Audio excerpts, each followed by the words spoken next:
అందరికీ నమస్కారం. నా పేరు ప్రియ. ఈరోజు నేను కొబ్బరి లడ్స్ ఎలా చేయాలో చూపిస్తున్నాను. ముందుగా మనం క్లీన్ చేసుకొని పక్కన పెట్టుకున్న కొబ్బరినైతే సన్నగా తురుముకోవాలి. ఇలా తురుముకోవటం వల్ల ఎక్కడ మనకి చిన్న చిన్న ముక్కలుగా లేకుండా బావుంటుంది. అందుకే వీటిని తురుముకుంటారు.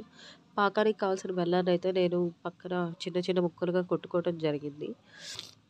ఇలా కొట్టుకోవడం వల్ల త్వరగా కరుగుతుంది. ఒక ప్యాన్ తీసుకొని ప్యాన్‌లో కొంచెం ఘీ వేసుకొని జీడిపప్పునైతే ఫ్రై చేసుకున్నాను. ఎందుకంటే పాకంలోకి జీడిపప్పు అక్కడక్కడ తగులుతా ఉంటే చాలా టేస్ట్ అయితే ఉంటుంది. అందుకోసమని నేను జీడిపప్పునైతే తీసుకున్నాను.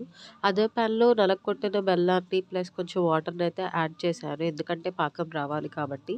ఇంతలోకి నేను ఫ్రై చేసుకున్న జీడిపప్పులనైతే చిన్న చిన్న పీసెస్‌గా కట్ చేసుకోవడం జరిగింది. అదే టైంలో పాకంని కూడా కొంచెం తిప్పుతూ ఉండాలి. ఎందుకంటే ఆ పాకంలో ఉండే కొంచెం గడ్డలనేవి కరుగుతాయి. తర్వాత పాకం వచ్చిన తర్వాత కొబ్బరినైతే యాడ్ చేసుకోవడం జరిగింది. కొబ్బరిని యాడ్ చేసుకొని కలుపుతూనే ఉండాలి. ఇలా థిక్‌గా అయ్యే వరకు కలుపుకోవాలి. మిడిల్‌లో కూడా కలుపుకుంటూ ఉండాలి. తర్వాత నేనైతే కట్ చేసిన జీడిపప్పుని అయితే యాడ్ చేసుకున్నాను.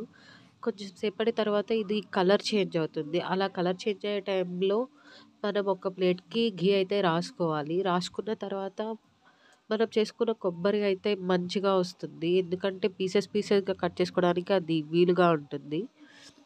ఇలా పీసెస్‌గా కట్ చేసుకోవటం వల్ల మన ప్లేట్‌లో నుంచి తీసినప్పుడు అవి పీసెస్‌గా అయితే రావటం జరుగుతుంది. సబ్స్క్రైబ్.